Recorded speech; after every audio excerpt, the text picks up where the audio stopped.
Major League Baseball has a new old champ. But the biggest news of this weekend for the Rangers, Mike Maddux leaving for the Angels? Talk about that and more on this episode of Locked On Rangers. Let's get into it.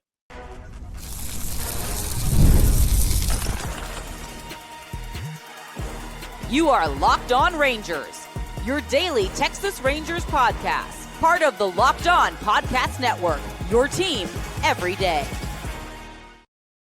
You are locked on to the Texas Rangers, the first and best daily Rangers podcast. I'm PrizePicks, a cripplingly addicted Texas Rangers fan, covered this team for 12 seasons, including all 7 as the founder and host of this podcast. Thank you all so much for making Locked On Rangers your first listen every single day. If not already, you can follow me on Twitter at PrizePicks. You can follow the show at Locked On Rangers. Hit subscribe on your favorite podcasting platform and on YouTube, where the best way you can help grow the show is to comment nearly any single thing below. Now, on today's show, we're talking about the end of this World Series, the Rangers getting some hardware and losing the best pitching coach in franchise history to the dang Angels. Before we get into all that, today's episode is brought to you by Gametime. Download the Gametime app, create an account, and use code LOCKEDONMLB for $20 off your first purchase.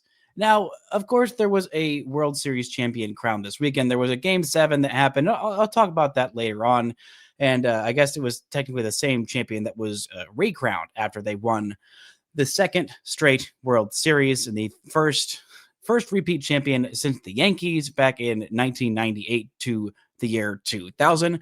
But I got to talk about Mike Maddux leaving this team, the best pitching coach in Rangers franchise history. Heck, one of the best pitching coaches I have ever seen around the sport. This guy is truly incredible, and he is leaving the Texas Rangers to go and coach the Los Angeles Angels of Anaheim under new manager, rookie manager, Kurt Suzuki, which makes me feel incredibly old because I remember a lot of Kurt Suzuki's career, and seeing him start to be a manager is like, oh boy, the passage of time is surely something.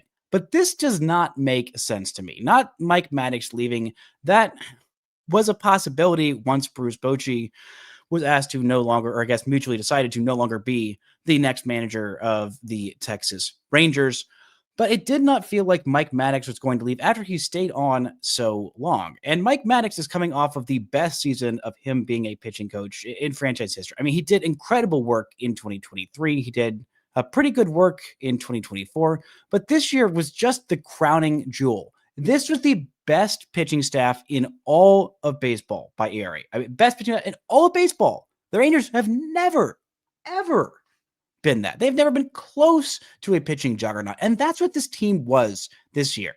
Now, part of it helps when you have Jacob deGrom, who is one of the greatest pitchers of his generation. Part of it helps when you have, a pretty decent young rookie in Jack Leiter, who was incredible. It also helps when you have Nathan Eovaldi having the best year of his career, Tyler Mahle having the best year of his career, a little bit of magic from Kumar Rocker, some depth from other guys in this rotation, like Jacob Latz, like I was about to say Jordan Montgomery, but that may be foreshadowing to a return from Jordan Montgomery. But guys like Patrick Corbin, who just really helped fill out this rotation. And this was a phenomenal rotation and a phenomenal bullpen for the most part, outside of the highest leverage innings.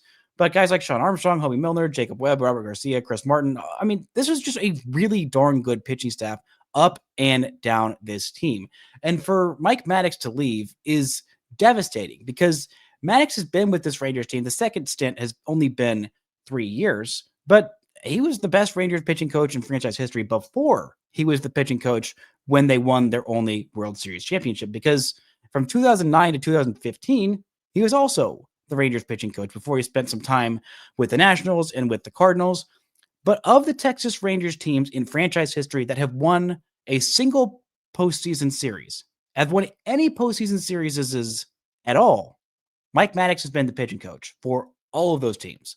2010, 2011, 2023, all of them, Mike Maddux coached teams. So this is a big loss for the Rangers. Mike Maddux does a brilliant job of blending that kind of old school knowledge of just the knowledge of people, the psychology of pitchers. He is brilliant at it. There is nobody better in the game. Now, in terms of advanced analytics and pitching models and things like that, that's not his strong suit, but he knows where he needs, assistance in that. And the Rangers have good infrastructure around him that kind of helped him just do what he does best, and then have some other and more analytical guys, take on some of those roles of, pitch mapping, pitch, designing, all of that extra stuff that is a little bit more new school, and just let Mike Maddux go out there and coach these guys the way that he knows how. And him going to the Angels just does not make sense. It's not like the Angels are a well-run franchise. It's not like he's going to have a better chance to win a World Series with the Angels than he is with the Rangers. And also, is we going to, quite frankly, a significantly worse pitching staff? I mean, Yusei Kikuchi is fine, but that was the starting pitcher with the lowest ERA for the Angels last year, and he had a 3.99 ERA. Everybody else was above 4. Jose Soriano, there's some potential there. Interesting. Kyle Hendricks, I can't remember if that was a multi-year deal or a 1-year deal, but he is, quite frankly, old as dirt and only throws 87 miles an hour. And that's not quite as fun, I would think, as a pitching coach than working with Jacob deGrom or Jack Leiter, or figuring out what the heck's going on with Kumar Rucker, or working with Nathan Eovaldi, where basically you don't have to do much of anything. Just let Evo go and do Evo things. I mean, there's Tyler Anderson and Jack Kohanowitz in their rotation. There's not a whole lot of exciting players to work with, where with the Rangers, that is the case. And it's not like it's a particularly well-run franchise. I mean, they are in the middle of the family of a player who died in their organization, currently suing the organization. It is a hot mess of an organization, and I don't understand why Mike Maddux would want to go join them. Now, would he want to go join, a well-run franchise? Maybe go join like the Boston Red Sox, or go start coaching for the Padres, or a team that, has won things and done things in this century. Yeah. But him leaving for Anaheim is a troubling sign. And it also puts the Rangers in a bit of a bind. They have no plans at this point. It seemed like Mike Maddux was going to come back as the Rangers pitching coach, and the Rangers definitely wanted him to come back. He was not dismissed. He was not fired by any means. What the Rangers did underperforming wise last year had absolutely nothing to do with Mike Maddux. Nothing. Actually, the fact that they even had an 81-81 record, the fact that they even got to 81 wins, is a large part due to the job Mike Maddux and his pitching staff did, coaching up this staff and getting the most out of these guys, and helping these guys achieve, career best seasons, helping Jacob deGrom, make it all the way to 30 innings. That also, a lot of that credit belongs to Jacob deGrom, and also the training staff and the health staff here on this Rangers squad. But this is a big blow for the Rangers. And they're also losing Tony Beasley, a guy who has been with the Rangers for a long, long time, since 2015, the longest coaching staff member tenured on this team was Tony Beasley. He is a cancer survivor. He is beloved by this organization, and the inspiration for one of my favorite Rangers fan Twitter accounts of Tony Tuesday enjoyer. Now, I don't know if we're going to have Tony Tuesdays anymore. It is going to be a sad Tuesday tomorrow when it is no longer a Texas Rangers Tony Tuesday. I'm sure he'll find a spot somewhere else, but the windmill of Tony Beasley will no longer be here for the Rangers in 2026, which is deeply devastating. Bobby Wilson, who was a great catching coach for the Rangers, he is also no longer here.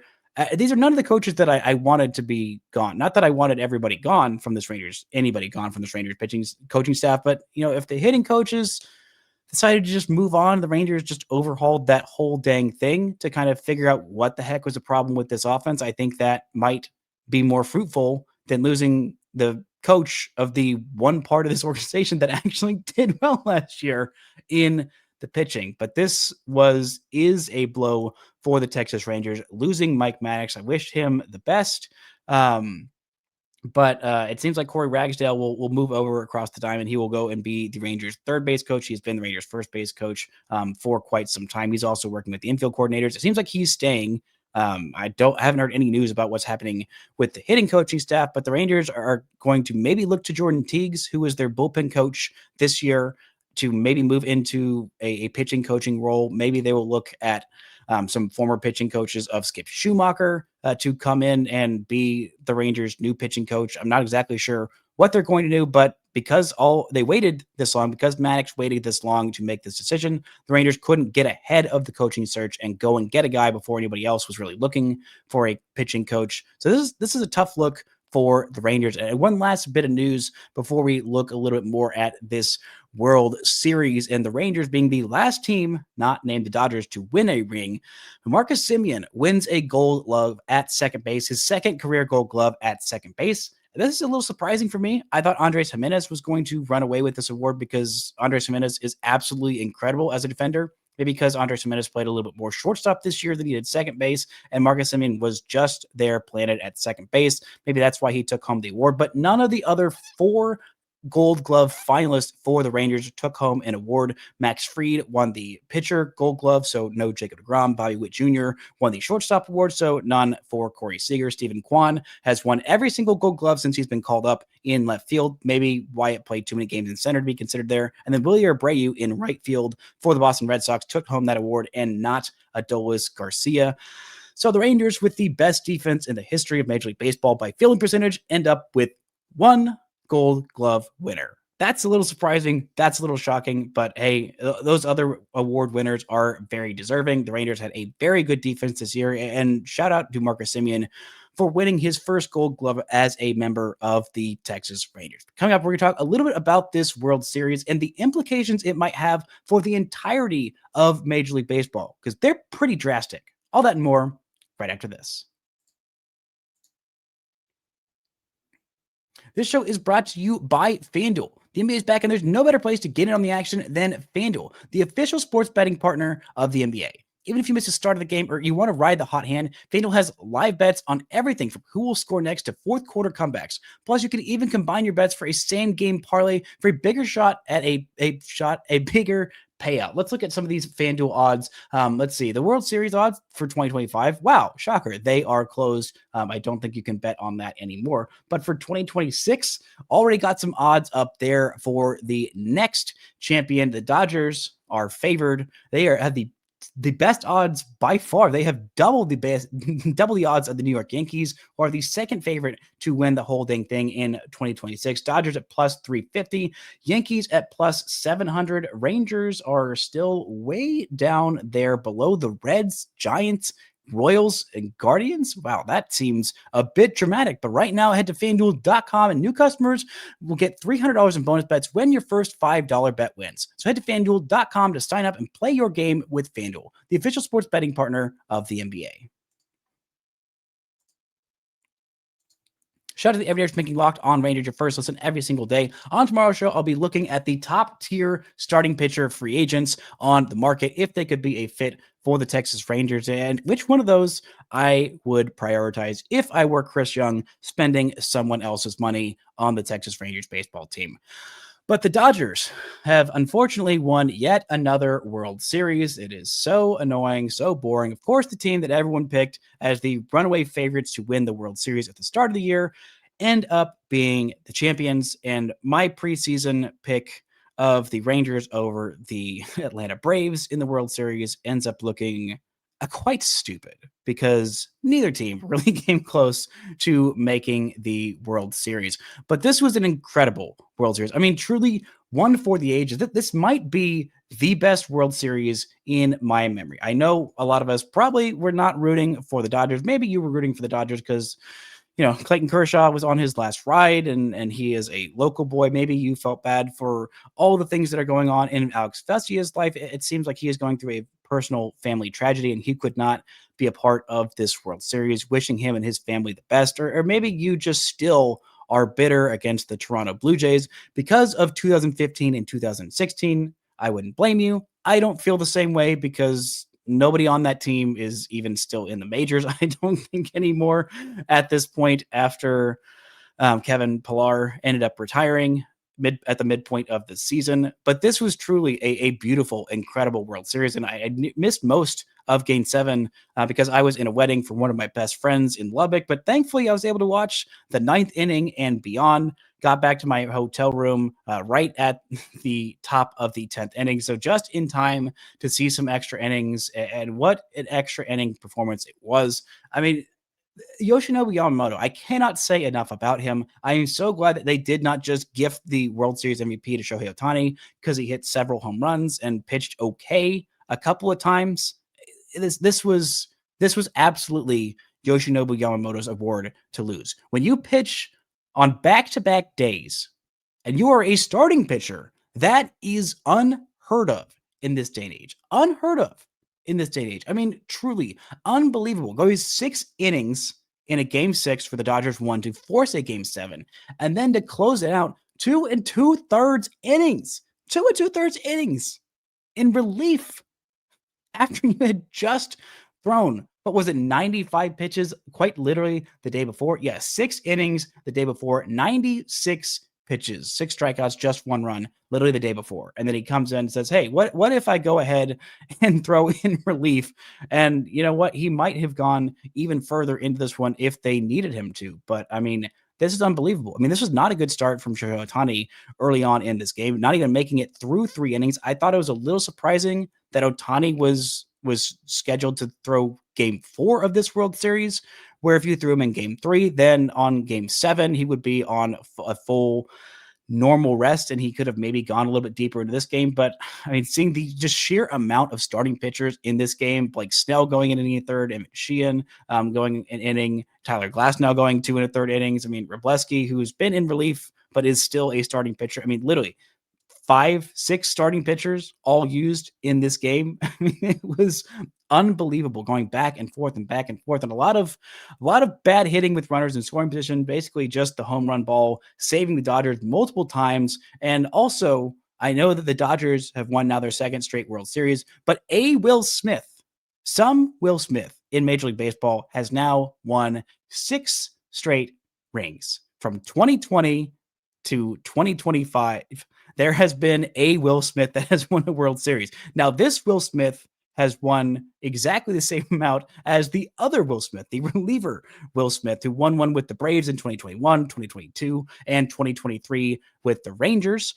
And this Will Smith won it in 2020 with the Dodgers, and then he won it in 2024 with the Dodgers, and also in 2025 with the Dodgers. I don't think the other Will Smith is still around. So if the Will Smith streak is to continue, there will either need to be a new Will Smith introduced to Major League Baseball, or this Will Smith will unfortunately see the Dodgers three-peat. I think a three-peat would get everybody just in a foul mood.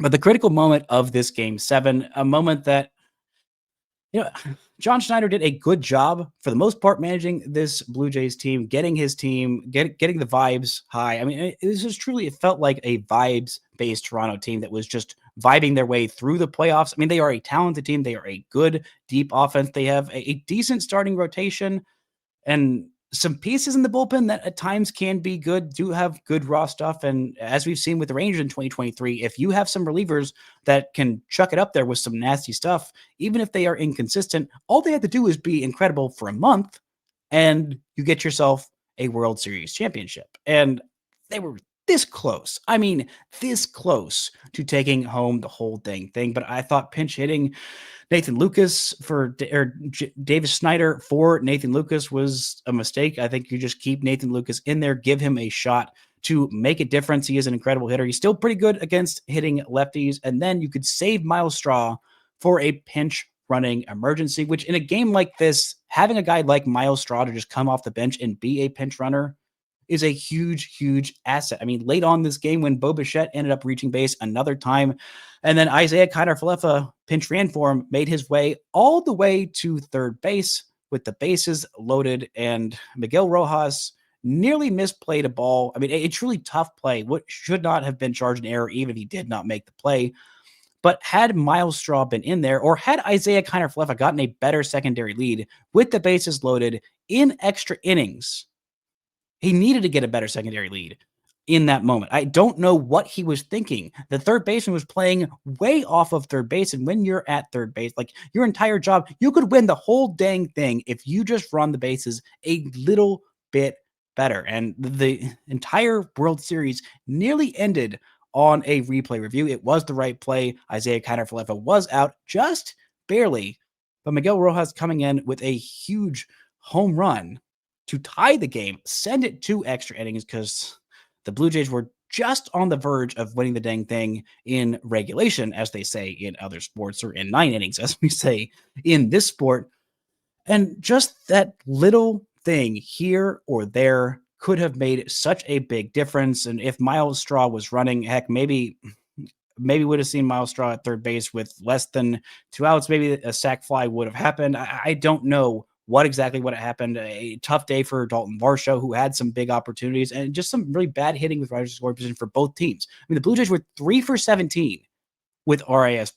The Dodgers were 1 for 11 in that game 7. I mean, 10 guys left on base for 14 left on base for Toronto. Both these teams had their chances to win this game in other ways. Unfortunately, for the Blue Jays fans, it was the Dodgers who ended up prevailing in this one.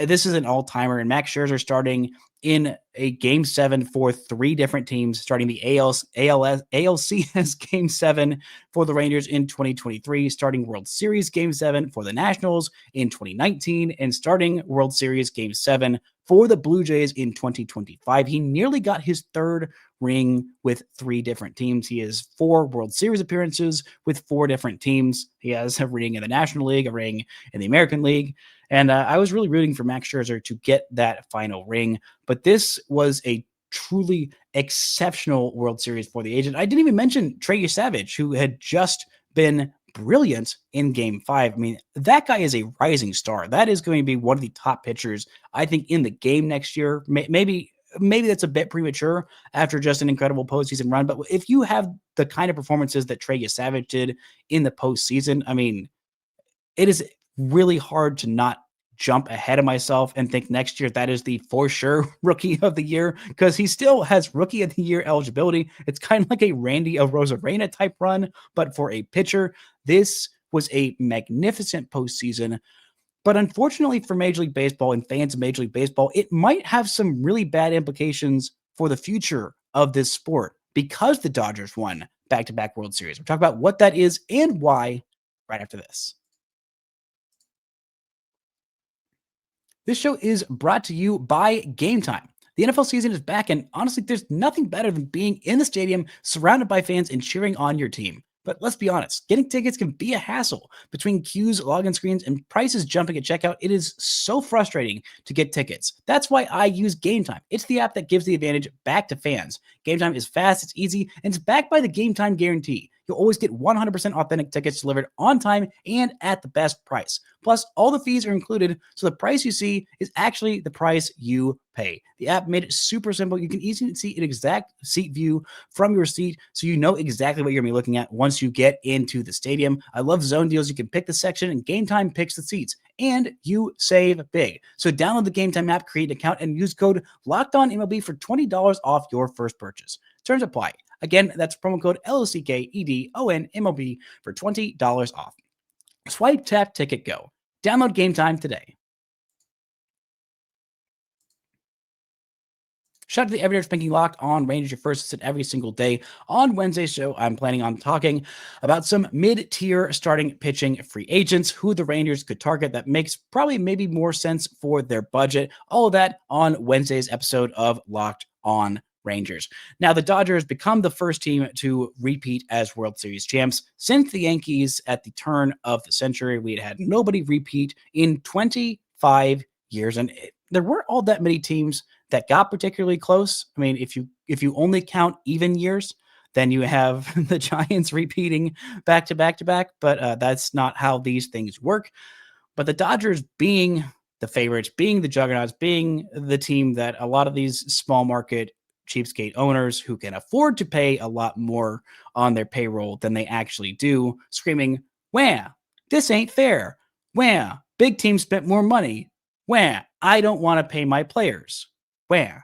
That could end up having some long-lasting implications, not just for the sport, but just for the entirety of sports. This is the one sport, Major League Baseball is the one sport that does not have a hard salary cap. Now, you could argue that the luxury tax functions as a type of salary cap of curbing spending, at least deterring spending a little bit, but teams like the Dodgers, they can go out after, being a juggernaut franchise for 13, 14 years and then sign Shohei Ohtani and win back-to-back World Series championships. They can go out and get a Yoshinobu Yamamoto, pay a guy who has not thrown a single pitch in Major League Baseball, the highest guaranteed contract for any pitcher in Major League Baseball, and have him go out there and be absolutely incredible. That's the kind of thing that you can do if you're the Dodgers. And then after winning a World Series championship this offseason, which just felt like the cherry on top of this team is very difficult to stop this team. And they can go out and give Blake Snell a whole bunch of money. They can go out and trade for Tyler Glasnow and pay him a whole bunch of money. They can go out and sign the two top free agents on the relief market to help shore up a bullpen in Tanner Scott and Kirby Yates. And you can say, wow, well, shoot, that was fun. They can also go get Roki Sasaki as well, a player that basically every single team wanted.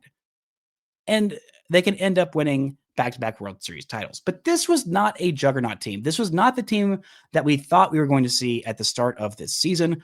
Everyone was talking about, well, the Dodgers are for sure going to go back-to-back. They did a great job of, shoring up their rotation, the holes in their team, because they were not a perfect team in 2024 when they won the whole dang thing. And they were not a perfect team this year either. But because of the way that the Dodgers went about it, these teams are crying poor, and they're crying, we need a salary cap to stop things like this from happening.